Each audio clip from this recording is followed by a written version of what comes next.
Have you ever opened your door on a stormy night and found someone who changed your life forever? If you've ever lost someone or fought to remember what love once felt like, this story will strike deep in your heart. Because sometimes the storm isn't outside, it's inside us. Tell me, where are you watching from tonight? Drop your city below, and let's see how far this rainstorm of truth can reach across America. The rain that night in Seattle didn't just fall, it poured, like the sky was trying to wash something away. Ethan Cole sat in his office, the soft hum of machines filling the silence. On the wall behind him, screens glowed with graphs, code, and the cold logic of a man who built empires from numbers. Then came it, the sound that would change everything. A knock. 3 short, uncertain taps against the heavy oak door. He froze. It was almost midnight, and his house sat at the edge of Lake Union, far from the nearest neighbor. Another knock, firmer this time, followed by a small voice barely cutting through the storm. "Please, I'm cold." Ethan opened the door and felt the rush of cold air hit his face. There, on the porch, stood a little girl, no more than 5 years old. Her brown hair stuck to her cheeks, her small jacket soaked through. She clutched a stuffed bear with one missing eye. When she looked up, her eyes gray-blue and startlingly calm met his. "Sorry, Dad," she whispered. "I'm late." The words hit harder than the thunder. Ethan blinked, trying to find his voice. "I think you must be mistaken." But she only nodded, stepping closer as if she knew the place. "Mom said you'd say that." He hesitated. He wanted to call security, to find logic in this madness. But something in her trembling made him stop. The rain had turned her lips pale. "Come in," he said finally, his voice low. Inside, the warmth made her shiver even more. She sat by the fire, hands around a mug of hot cocoa that the housekeeper, Sarah Patel, had quickly prepared. Ethan watched her in silence, every instinct warring between fear and something else, an ache he couldn't name. "What's your name?" he asked. "Lily." "And your mom?" "Clara Dawson." The name cut through him like a blade. It meant nothing, and yet it did. A flash, someone's laughter, and the smell of coffee. A woman's hand brushing his in the rain, but it vanished before he could grasp it. Sarah noticed his face pale. "Mr. Cole, should I call the police?" He shook his head. "No, not yet."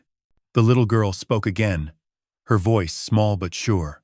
"Mom said you'd forgotten her, and that you forgot me too, but she told me to find you if she didn't come back."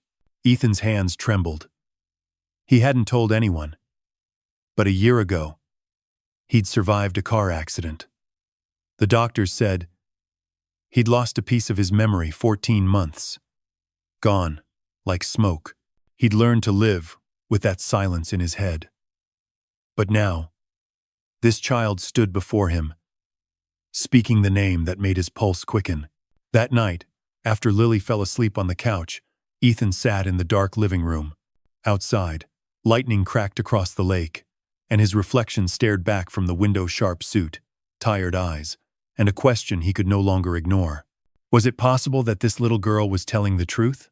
His gaze drifted to the photograph on the piano, a city skyline at dawn. Yet for the first time, he noticed something else in the background. A faint silhouette of a woman holding a child, blurred by motion. His heart skipped. The storm raged louder. The power flickered once, twice, then went out completely. The room sank into darkness, save for the faint orange glow from the fireplace. And from somewhere deep in the silence, Ethan thought he heard it. A woman's voice, soft, distant, and unmistakable. "Ethan, remember."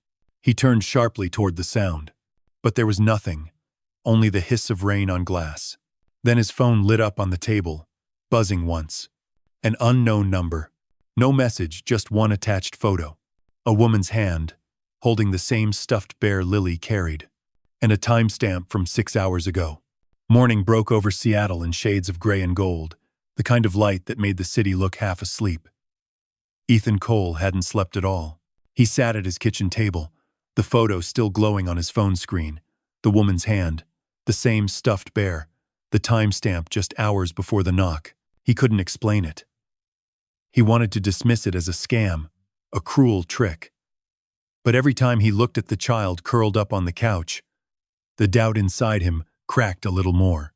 By 9 o'clock, Sarah Patel was already fussing around, making pancakes.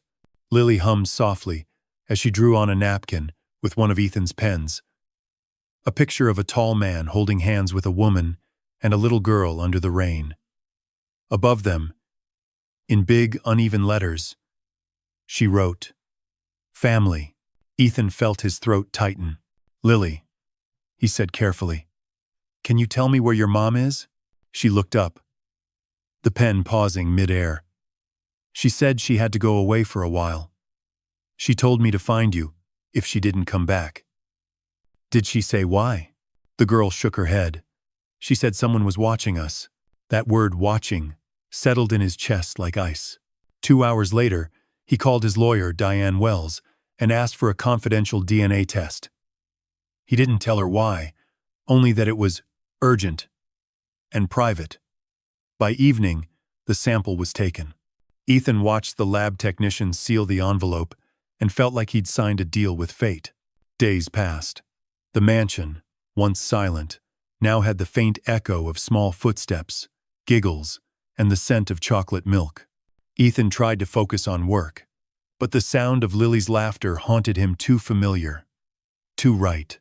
On the third morning, a courier handed him a thick envelope. The logo of the private lab stared back at him. Ethan hesitated before tearing it open. The words blurred, then sharpened again under his trembling gaze. Probability of paternity, 99.9%. The paper slipped from his hand, floating to the floor. The room spun for a moment. Air felt too thin. He pressed a palm to his forehead, trying to steady the wave of emotion rising from somewhere he thought long dead. Sarah found him standing still. "Mr. Cole, are you all right?" He looked up at her with a hollow laugh.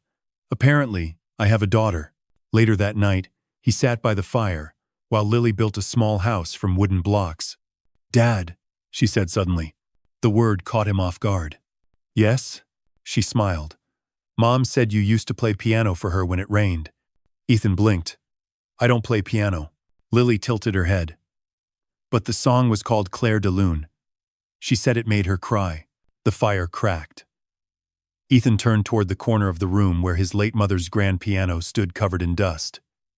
He hadn't touched it in years. Almost without thinking, he walked over and lifted the lid. His fingers rested on the keys, cold, unfamiliar. Then, slowly, he pressed one note. A sound drifted out, soft but haunting. And in that moment, something moved inside his mind, like a door creaking open after being locked for years. A flash, the smell of coffee, a woman's laughter, a soft voice saying, "Play it again, Ethan."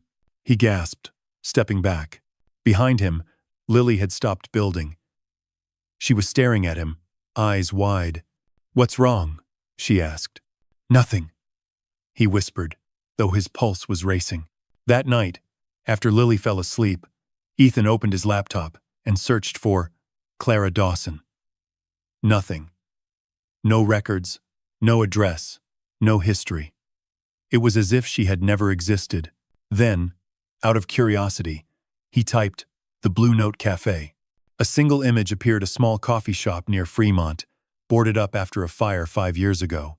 And there, in the corner of the picture, barely visible through the smoke damage, was handwriting on the brick wall. One word, etched faintly in white chalk. "Remember." Ethan's breath caught. He leaned closer to the screen. Lightning flashed outside the window, and for a second, his reflection overlapped perfectly with the blurred outline of a woman in the photograph. Somewhere deep in his chest, a memory stirred in a whisper. Not from the rain this time, but from inside his own mind. Asked a question he wasn't ready to answer. What if forgetting wasn't an accident? The next morning dawned pale and silent. Seattle's skyline shimmered behind a veil of fog, the kind that made everything feel half-dreamed. Ethan sat in his office, the lab report still on the desk, its words now burned into his mind. 99.9%. There was no denying it. Lily wasn't a stranger. She was his daughter. He stared at her, drawing on the refrigerator 3 stick figures beneath a crooked sun, and felt something shift inside him. For years, work had been his only rhythm, his armor. Now, that life felt small, almost meaningless. When Diane Wells arrived that afternoon, she studied his face and immediately understood. "So the test confirms it," she said quietly. Ethan nodded. "Yes. She's mine. But I don't remember her mother. Not even a glimpse." Diane folded her arms. "That missing year after your accident, it's coming back to haunt you, isn't it?" He gave a short, humorless laugh. "Haunting feels like the right word." Diane leaned forward. "Ethan, if this woman's vanished, we should contact authorities." He shook his head. "No, not yet. Whoever Clara was running from, she didn't trust the system. And if she sent Lily to me, it means she believed I could protect her." That night, Ethan couldn't sleep. He wandered through the mansion, the echo of his footsteps mixing with the hum of the rain. In the dim light of the hall, he stopped by the piano again. The keys almost seemed to call him. He sat down and began to play, hesitant, searching. The melody came in fragments, like pieces of another life. Laughter, the smell of coffee, a kiss by the window. For a brief second, he could almost feel Clara's hand resting on his shoulder. Then, just as quickly, the image broke apart. Behind him, a small voice interrupted the silence. "That's the song, Dad." Ethan turned. Lily stood there in her pajamas, clutching her teddy bear. "That's the one Mom loves," she whispered, eyes bright with tears. Ethan felt a chill ripple through him. "Lily, did your mom ever tell you what happened before she left?" "She said you used to make her feel safe," the girl murmured. "But someone didn't want you to remember her." Ethan's heart froze. "Someone?" Lily hesitated, as if she'd said too much. "A man in a black coat. He came to our apartment. After that, Mom said, we had to keep moving." The words echoed like thunder in Ethan's mind. A man in a black coat. And suddenly, another image flickered just for a heartbeat. A car. Headlights. The flash of metal. His father's voice saying, "You'll thank me one day, son." Ethan stood abruptly, breath ragged. "Lily," he said softly, kneeling beside her. "If anything ever happens, if someone strange comes to this house, you run to Sarah or to me. Promise?" The little girl nodded solemnly. Hours later, when the storm had settled, Ethan sat by the window, the city lights reflecting in his eyes.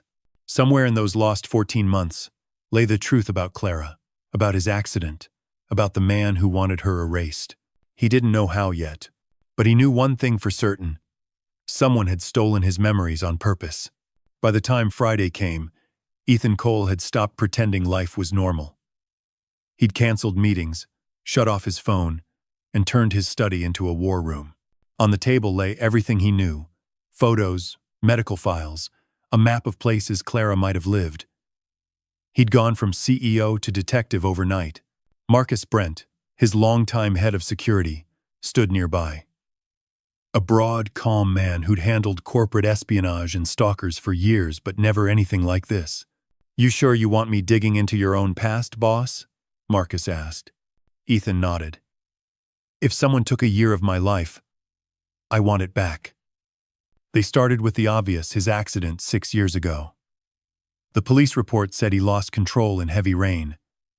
Hit a tree near Interstate 90. No drugs. No alcohol. Closed case. But then Marcus pointed to one strange line in the report. "Witness account withdrawn." "Withdrawn?" Ethan frowned.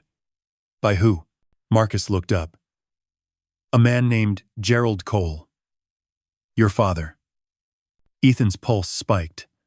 His father, the man who'd built the Cole empire, who'd always believed emotions were liabilities. The one person Ethan hadn't called since Lily appeared. He forced a breath. Find everything on that witness. By nightfall, Marcus returned with a folder. The witness's name had been Clara Dawson. She'd been at the scene of the crash. She'd given a statement, claiming she was Ethan's fiancée. Days later, her testimony vanished from the record along with her. The world tilted. Ethan leaned back, staring at the ceiling. So she tried to see me. Marcus nodded grimly. And someone made sure you forgot. That evening, Ethan sat on the porch with a glass of bourbon, the lake stretching dark and endless before him. The weight of it all pressed down his father's control. Clara's disappearance, the daughter he never knew. Inside, Lily was drawing by the fire, her laughter faint through the open door. When Diane arrived unexpectedly, she found him staring at the storm clouds gathering again. You look like a man chasing ghosts, she said softly. Not ghosts, Ethan murmured. A woman who's still alive somewhere. She hesitated. Ethan, there's something else. I checked your medical file. It says you had retrograde amnesia and that your family restricted hospital visitors.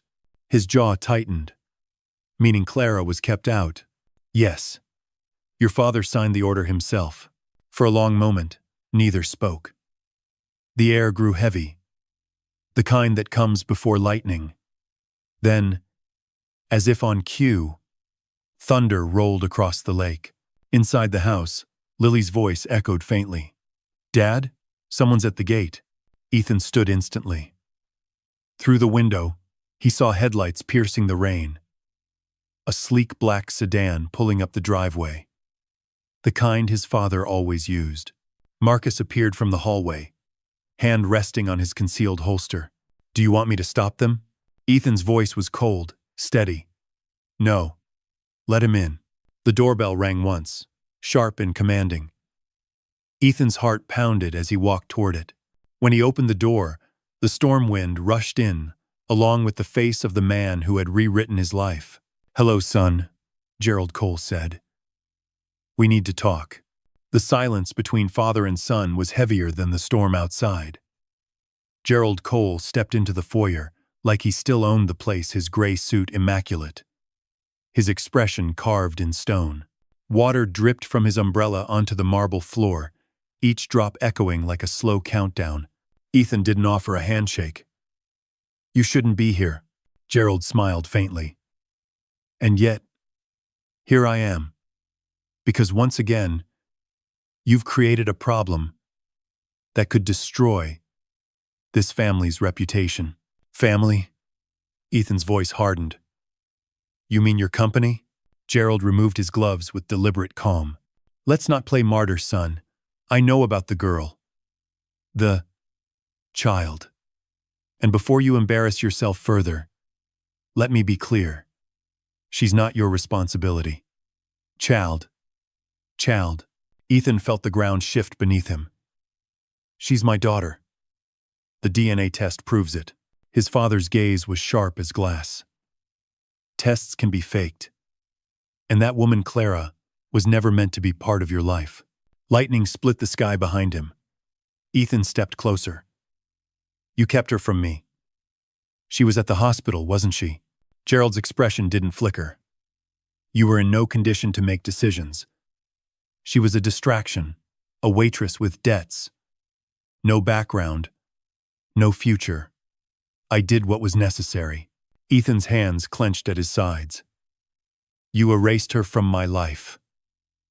I saved your career, Gerald corrected, voice cold. And mine. A door creaked upstairs. Lily's small face peeked over the railing, her teddy bear pressed to her chest. Dad. Who's that? Ethan's heart twisted. Go back to your room, sweetheart. Gerald's eyes narrowed. So it's true. He turned toward the stairs, his tone softening to that dangerous, false warmth Ethan knew too well. Hello, little one. Stay away from her. Ethan's voice cut through the air. For a second, the two men stood locked in silence, the past and the present staring each other down. Then Gerald's mask cracked. You have no idea what you're inviting, Ethan. That woman's life was chaos. She was running from something, someone. You bring her, or that child, into your world, and you'll destroy everything. Ethan took a slow breath. Then maybe it's time this world burned down. Gerald's jaw tightened. You're making a mistake. No, Ethan said quietly.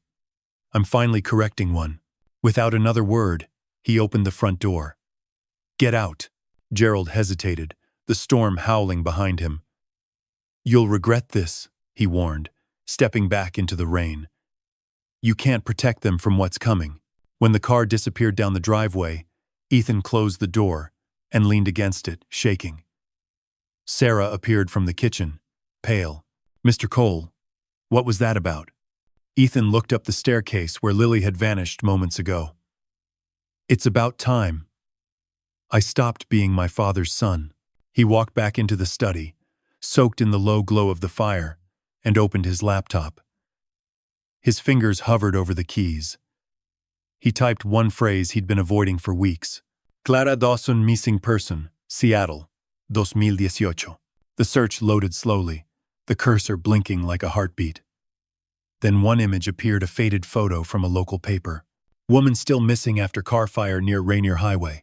The article was dated 6 years ago, the exact night of Ethan's accident. His pulse roared in his ears as he scrolled to the bottom. The last known witness listed, Gerald Cole. The screen flickered once, then turned black. Power outage. Outside, thunder cracked, and in the flash of lightning reflected on the window, Ethan thought he saw a woman's silhouette standing by the gate, watching. Ethan froze at the window, his reflection merging with the fleeting image outside. The storm had swallowed the city in darkness, but that silhouette, slender, still, drenched in rain, was too distinct to be imagination. He grabbed a flashlight from the drawer and rushed to the front door. Wind and rain hit him like a wall. He scanned the gate. Nothing but shadows and the hiss of water on concrete. Still, he could feel it. Someone had been there, watching. Mr. Cole! Marcus Brent called from the driveway, his SUV headlights cutting through the storm. We got movement on the security cams. They sprinted to the control room inside. The screen replayed the footage in grainy night vision. A woman, standing outside the gate for 12 seconds. Her hair clinging to her face. Then gone. Marcus zoomed in. You see that? Ethan's heart stopped. Around her neck hung a silver pendant, shaped like a crescent moon, the same one Clara used to wear in the old photo he'd found. It's her, he whispered. Clara's alive. Marcus looked skeptical. Then why didn't she come inside? Ethan didn't answer. Deep down, he already knew she was afraid. He spent the night combing through the footage, but the woman never reappeared. By dawn, exhaustion blurred his thoughts. The house was quiet, except for Lily humming softly in the kitchen, unaware of what had happened. When Diane arrived later that morning, Ethan showed her the footage. She watched in silence, then exhaled slowly. If that's really Clara, she's not just hiding. She's running from something serious. Ethan rubbed his temples. My father said she was trouble, but he's lied about everything else. I need the truth, Diane. All of it. That afternoon, they met with Dr. Morales, the neurologist who'd treated Ethan after the crash. The man looked startled to see him. Mr. Cole, it's been years. I thought you'd moved on. I'm here because I lost 14 months of memory, Ethan said flatly. And I need to know who decided I shouldn't get them back. The doctor hesitated, glancing between Ethan and Diane. I was under strict family orders, Mr. Cole. Your father believed stress would delay recovery. He insisted all non-family visitors be restricted. So Clara tried to see me. Ethan pressed. Did she come to the hospital? Dr. Morales swallowed hard. Every day for 2 weeks. She brought photographs, letters. She begged to talk to you. But after the 3rd week, she stopped coming. No, because my father made sure she couldn't, Ethan muttered. He rose from the chair, anger simmering beneath his calm. Thank you, doctor. That's all I needed. Outside, the city buzzed with life, cars, horns, rain on pavement. But Ethan heard none of it. He felt like a man waking from anesthesia, one truth at a time. When he returned home that evening, Lily was waiting in the living room with a blanket around her shoulders. "Dad," she said softly. "Mom's close." Ethan knelt in front of her, startled. "How do you know that?" "I heard her voice last night," the little girl whispered. She said, "Tell him not to trust the man in gray." Ethan's blood ran cold. "What man in gray?" Lily frowned, thinking hard. "He came once before. When we were hiding. Mom said he worked for Grandpa." Ethan stood slowly, his heart pounding. Gerald Cole again. The man in gray. He walked to the window. The lake outside was still, except for the faint ripples of wind. And there, half hidden by the trees, he spotted it. A gray sedan parked on the shoulder of the road. He grabbed his phone and dialed Marcus. "We're being watched," he said, voice steady but low. "And I think my father's not done yet." Marcus's reply crackled through the line. "Then it's time we flip the game, sir." Ethan turned from the window, meeting Lily's solemn eyes. "Get some sleep, sweetheart," he murmured, forcing a smile. "We might be taking a trip soon." When the lights went out again that night, the last thing Ethan saw before the house fell into darkness was the reflection in the glass. His own face. And behind it, the faint outline of a woman whispering, "Remember where it began." The following morning, the air over Seattle felt unnervingly still. For the first time in weeks, the rain had stopped. Yet Ethan Cole couldn't shake the feeling that the storm had simply moved inside his chest. Marcus arrived early, bringing a new folder. "You were right," he said grimly, dropping it on the desk. "Your father's men have been keeping tabs on the house. Same gray sedan from last night registered to a shell company owned by Cole Holdings." Ethan flipped through the photos, each one more damning than the last. Surveillance stills, bank transfers, a signed authorization from Gerald Cole. His jaw tightened. "He's been watching me since the day Lily arrived." Marcus nodded. "And that's not all. One of my contacts traced Clara Dawson's last known alias, Clara Wilson, to a town 2 hours away on the coast. She checked into a place called Safe Harbor Motel about a week ago." Ethan's heart kicked. "She's alive." "Maybe," Marcus cautioned. "But we should go quiet. No corporate cars, no attention. Whoever she's hiding from, your father or someone else, might still be watching her." Ethan glanced toward the staircase, where Lily's laughter echoed faintly. He couldn't risk losing her again. "We leave at dawn," he decided. They drove through mist and pine-scented air, the city shrinking behind them. Lily slept in the back seat, her stuffed bear tucked under her chin. For a moment, Ethan allowed himself to imagine it. The three of them, safe, together, building something new. But peace never lasted long. As they neared the coast, Marcus's phone buzzed. He frowned. "We've got a tail. Black SUV. 2 cars back. No plates." Ethan's pulse spiked. Lose them. Marcus veered down a narrow forest road. The SUV followed, headlights slicing through the trees. Then suddenly it turned off onto a side path and vanished. "That wasn't random," Marcus muttered. "They wanted us to know they were there." By the time they reached Safe Harbor Motel, the sky had turned the color of pewter. The place was small, quiet fishermen's trucks parked outside, gulls crying somewhere in the distance. Ethan checked the front desk, his voice low. "We're looking for a woman named Clara Wilson." The clerk hesitated, eyes darting nervously toward the hallway. "Room 8. She's been here, but she doesn't like visitors." Ethan's throat tightened. He motioned for Lily to stay close as they walked down the hall.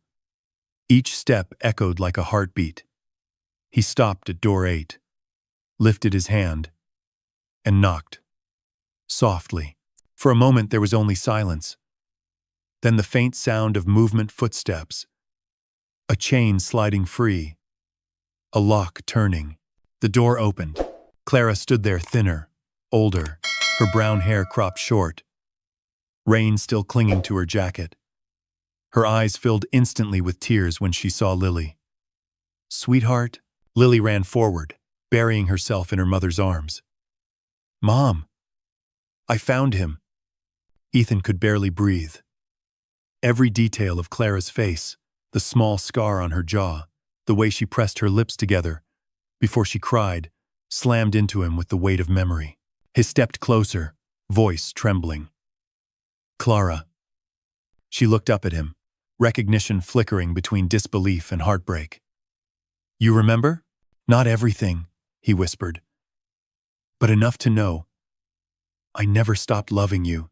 For a long moment, the three of them stood there in silence, the world narrowing to the sound of their breathing. Then Marcus's voice cut in from the hallway, sharp. "Ethan, we've got company." Through the window, 2 dark cars had pulled into the gravel lot. Men in gray suits stepped out, 3 of them, moving with mechanical precision. Clara's face went pale. "It's them," she said. "Your father's men. They found me." Ethan grabbed her hand. "Then we're not running anymore." Outside, thunder rumbled again, rolling in from the sea. He turned to Marcus, eyes cold and steady. "Lock the doors. If they want to fight this time, they'll get one." And somewhere beyond the crashing waves, lightning split the horizon, marking the moment the hunted finally decided to stand their ground. The storm reached the coast just after midnight. Wind howled against the thin motel walls, rattling the glass like bones. Ethan stood by the window, staring at the black SUVs outside.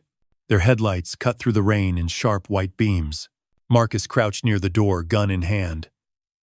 "They're not moving yet," he murmured, waiting for a signal. Clara held Lily close on the bed, whispering softly to calm her. The girl's small hands clutched her bare, eyes wide but brave. "It's okay, sweetheart," Clara said. "Daddy's here." Ethan turned from the window. "Not for long if I don't stop this." Clara reached for his arm. "You don't have to fight him alone." "I do," he said quietly. "It started with me. It ends with me." Outside, the sound of car doors slamming echoed through the storm. Marcus motioned for Ethan to stay low, but he stepped forward instead, opening the door. Rain swept in instantly, cold and fierce. Gerald Cole stood there beneath an umbrella, flanked by his men. His silver hair gleamed under the lightning. "You've made a spectacle of this family," he said calmly. "Hand her over, Ethan. Both of them. Walk away while you still can." Ethan didn't move. "You destroyed everything that ever made me human," he said. "And now, you want to take what's left. You think you can live outside this world I built?" Gerald sneered. "You're my son." Ethan shook his head. "Not anymore." The tension broke like a fuse. Marcus stepped out, weapon drawn. Gerald's men moved, shouting. But the first flash of lightning drowned them out. In the chaos, yelling, rain, the metallic ring of fear, Gerald stumbled backward as Ethan advanced. "You erased my memories. My life. My family," Ethan said, voice raw. "No more lies." Gerald's umbrella fell, rain soaking him completely. "You'll regret this," he hissed. Ethan took one last step. "No, father. I'll finally remember." A siren wailed in the distance, Diane's doing.